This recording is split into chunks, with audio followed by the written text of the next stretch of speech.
केवल साथ रहना ही परिवार है।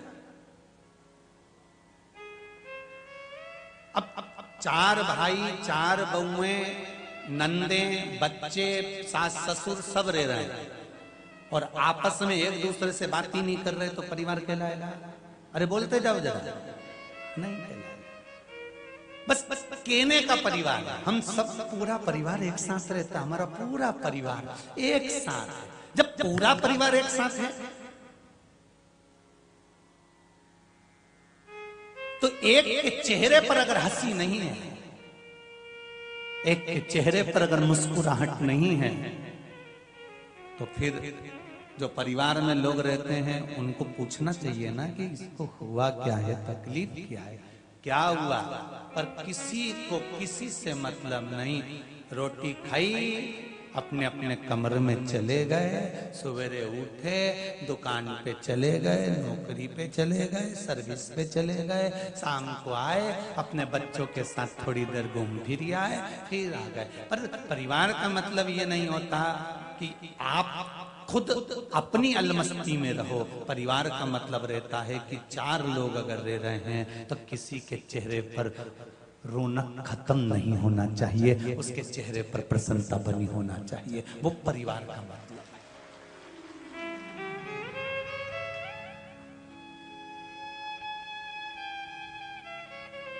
वो परिवार का मतलब है। अगर हम एक जगह पर इकट्ठे हुए हैं, हम यदि भगवान की भक्ति में एकाग्रित हुए हैं, हम भगवान के स्मरण में एकाग्रित हुए, हम भगवत पूजन में एकाग्रित हुए, हम भगवत नाम में एकाग्रित हुए, तो वहां हम सबके चेहरे पर प्रसन्नता हो।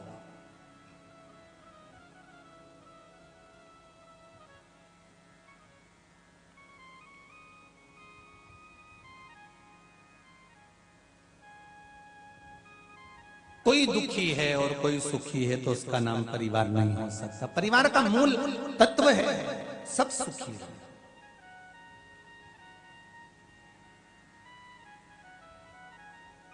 पति, पत्नी, बच्चे। आज के समय में जो पति, पत्नी और बच्चे होते हैं ये सोचते हैं कि बस हमारा इतना ही परिवार है।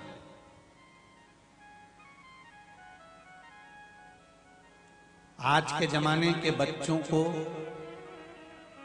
घर से ज्ञान बहुत चुटकी भर के मिलता है। घर से ज्ञान मात्र चुटकी भर के मिलता है। बाकी के जितने बच्चे धीरे धीरे बड़े होते हैं इनको बाहर का ज्ञान मिलता है, घर का ज्ञान अच्छा नहीं मिलता।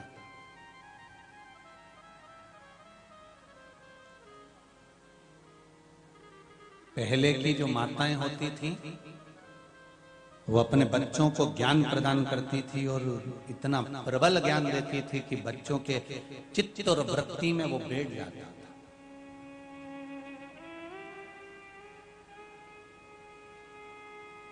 पर मैं धन्यवाद दूंगा रायसेन नगर के सभी श्रोता भाई बहनों को जो आते हैं कथा में तो अपने बच्चों को भी लेकर आते हैं कि थोड़ी देर सुनो और अपने जीवन को सार्थक बनाओ।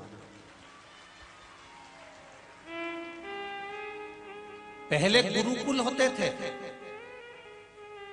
और उन गुरुकुल में चाहे ब्राह्मण हो, चाहे क्षत्रिय हो, चाहे वैश्य हो, चाहे शूद्र हो,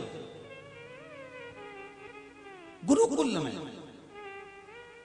सब जाते थे और अध्ययन किया करते थे।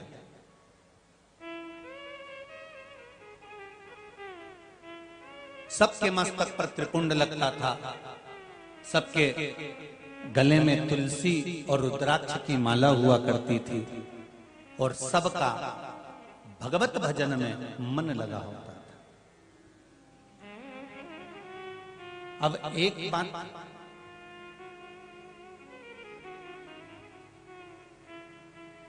यहां कई लोग पूछते हैं, गुरुजी गुरुकुल में चारों वर्ण जाते थे? हाँ, ब्राह्मण भी जाता था, क्षत्रिय भी जाता था, वैश्य भी जाता था, शूद्र भी जाता था, सब विद्या अध्ययन करते थे। हाँ,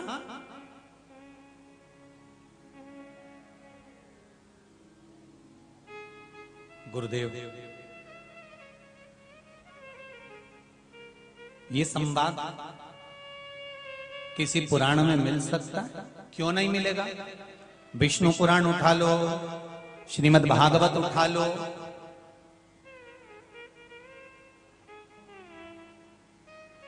आप उठाओ और उसमें पढ़िए। वराह पुराण में पढ़िए, नरसिंह पुराण में पढ़िए, नारद पुराण में पढ़िए। जब नरसिंह जी की कथा का आप स्मरण करेंगे तो प्रहलाद जिस गुरुकुल में पढ़ता था, प्रहलाद जी जिस गुरुकुल में पढ़ते थे, उस गुरुकुल में कई बच्चे पढ़ते थे, कई बच्चे। कोई किसी वर्ण का था, कोई किसी वर्ण का था, कोई किसी वर्ण का था। यहां तक चरित्र आता है कि एक कुम्हार के मटके में बिल्ली के बच्चे चले गए थे। ध्यान है आप लोगों को? बिल्ली के बच्चे चले गए थे और पिताजी ने उस मटके को अग्नि में रख दिया था और अग्नि में रखा, मटका धधकने लगा। वो कुम्हार का पुत्र दौड़कर प्रहलाद के पास गया और कहा, प्रहलाद, मेरे पिताजी से गलती हो गई, बिल्ली के बच्चे मटके के अंदर चले गए। बिल्ली के बच्चे मटके के अंदर रह गए, अग्नि चारों तरफ से लग चुकी है। प्रहलाद ने कहा, चिंता मत करो, जाको राखे साइया, मार सके ना कोई, जिसको राम रखे उसे कौन चखे।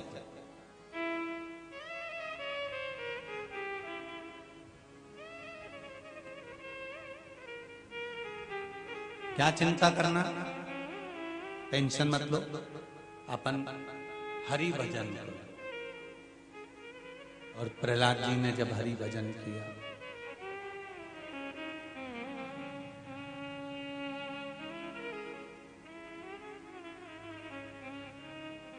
जब प्रहलाद जी ने हरि भजन किया, महाराज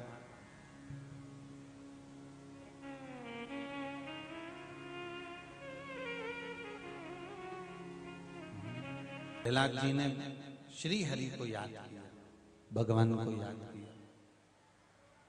और भगवान को जब याद किया तब उसी क्षण, उसी पल जल वृष्टि हुई और बिल्ली के बच्चे सुरक्षित निकलकर बाहर आए। अब कथा देख लीजिए, गुरुकुल में ब्राह्मण के पुत्र भी पढ़ रहे हैं तो क्षत्रिय के पुत्र भी पढ़ रहे हैं, वैश्य के पुत्र भी पढ़ रहे हैं तो शूद्र का पुत्र भी पढ़ रहे हैं।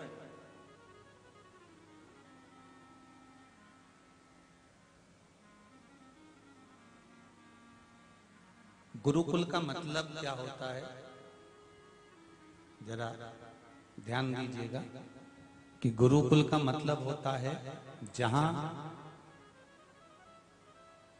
बच्चों में संस्कार, विद्वत्ता, धैर्य, क्रोध पर संयम, भगवत स्मरण, संकीर्तन, आपकी पीढ़ी में, आपके बच्चों में ये पूर्ण तरह से दे दिया जाए।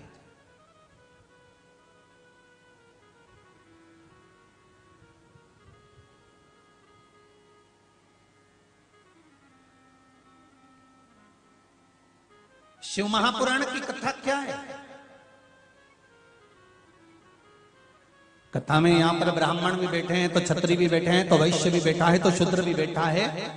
शिव महापुराण का कथा का ये विशाल पंडाल, जहां पर लाखों लाख लोग इस दशहरा मैदान में रायसेन के कथा सुन रहे हैं, आस्था चैनल पर लोग कथा सुन रहे हैं, फेसबुक यूट्यूब पर आप कथा सुन रहे हो। ये कथा, ये शिव महापुराण का विशाल आयोजन, जहां आप बैठकर भगवान की भक्ति में डूबे हुए हो, ये क्या है? शिव महापुराण की कथा कहती है ये किसी गुरुकुल से कम नहीं है, क्योंकि यहाँ सभ्यता, संस्कृति, संस्कार का एक आनंद समावेश।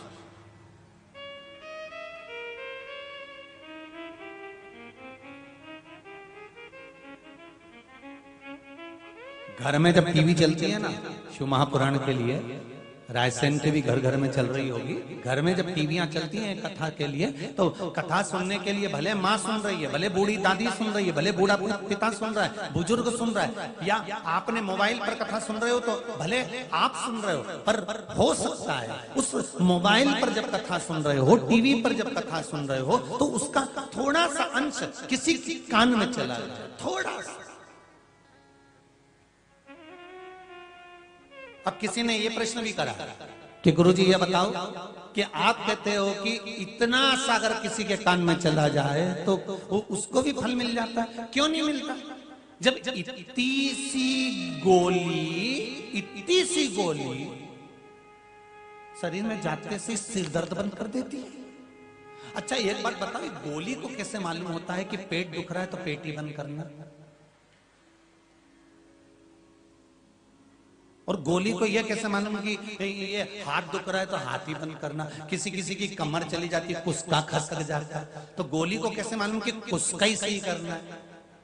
गोली को कैसे मालूम कि पाँव सही करना है? या गोली को कैसे मालूम कि आंख फड़क रही तो आंख ही सही करना है? अच्छा जाती पेट में और सही, अरे बोलो तो जम के, जो चीज दुख रही होती है वो सही हो जाती है। उसी तरह शिव महापुराण की कथा जाति सही है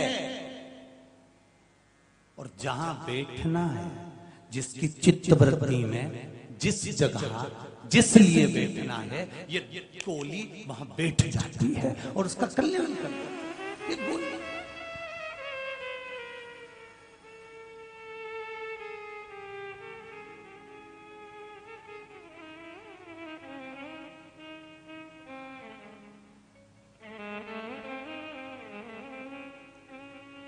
और अगर शरीर को सही रखना है, एक डोज में काम नहीं चलेगा। कोरोना महामारी से नई चीज सीख ली है, प्रथम डोज,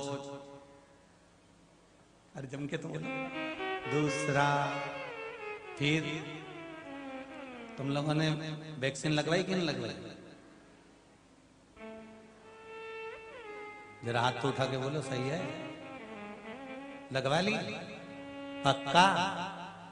देखना दादा, नहीं तो तुम नहीं लगवा और पड़ोसन को निपटा दो।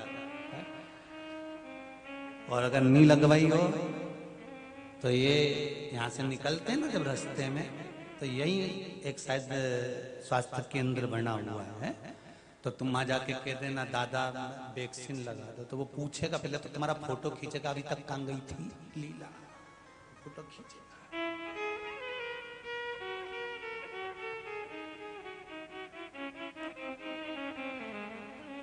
प्रथम डोज, दूसरा डोज, फिर उसका नाम क्या है? हाँ, बूस्टर डोज। बस उसी तरह शिव महापुराण की कथा है। एक बार अगर दिमाग में नहीं बैठे और तुम्हारा मन शंकर की पूजन में नहीं लगे, तो पहला डोज अगर असर नहीं करे तो दूसरा। रायसेन वालों अच्छे से समझ जाना है डोज, एक डोज असर नहीं करे तो दूसरा, और दूसरा डोज असर नहीं करे तो फिर तीसरा, और 3 डोज में तो कोरोना चीन पहुंच जाएगा, ये पक्का है।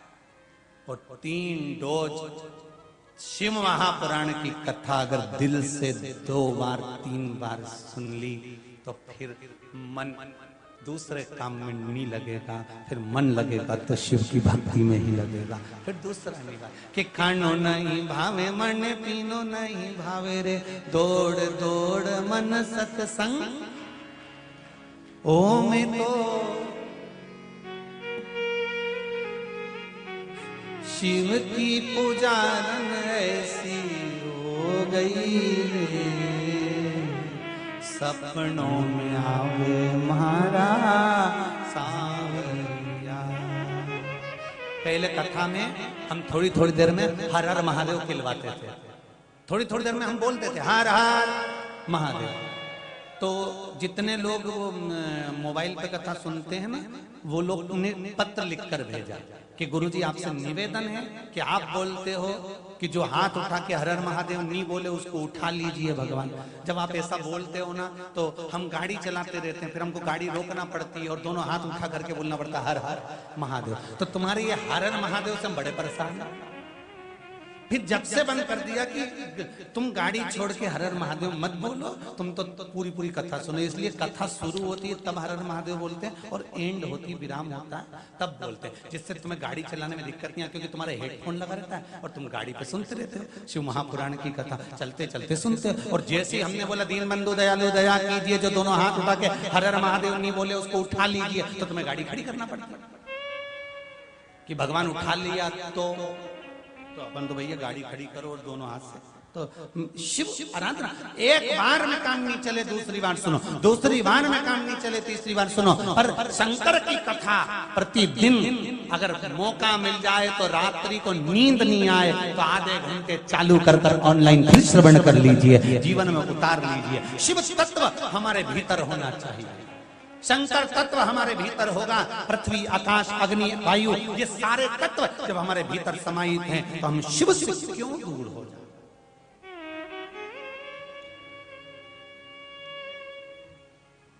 एक पढ़ा लिखा लड़का कबीरदास जी के पास गया और कबीरदास जी से जाकर कहा गुरुदेव। गुरुजी ने पूछा क्या बात है?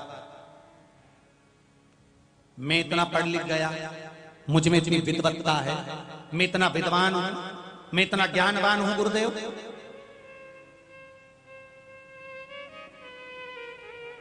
फिर मेरी मम्मी, मेरी माताजी, मेरे पिताजी सत्संग में जाने का क्यों बोलते हैं, प्रवचन में जाने का क्यों बोलते हैं, कथा में जाने का क्यों बोलते हैं? कबीरदास जी ने कोई जवाब नहीं दिया, ये पूछता रहा, कोई जवाब कबीरदास जी ने नहीं दिया। कबीरदास जी थोड़ी देर बाद एक हथौड़ा उठाए, एक खूंटा लगा हुआ था, कबीरदास जी ने वो हथौड़ा उठा के खूंटे पे दे मारा। इसने फिर कहा, कोई जवाब नहीं दिया, उठ के चले गए। दूसरे दिन फिर आ गया, उसको लगा संत हैं, साधना में लगे होंगे, मौन व्रत होगा, इसलिए नहीं बोले होंगे। ये फिर आ गया सुबह से, गुरुदेव। कबीरदास जी चुप बैठे, मैं इतना पढ़ा लिखा, मैं इतना विद्वान, मैं इतना ज्ञानवान, मुझे में इतनी विद्वत्ता है, फिर सत्संग प्रवचन और कथा की क्या जरूरत है? कबीरदास जी ने फिर हथौड़ा उठाया, फिर खूंटे पे दे मारा। इसने सोचा गुरुजी कुछ बोलना नहीं चाहते, मौन व्रत है, वो वापिस चले गए। तीसरे दिन फिर आया। अच्छा आया भी किसके पास से? कबीरदास जी के पास। और कबीरदास कोई साधारण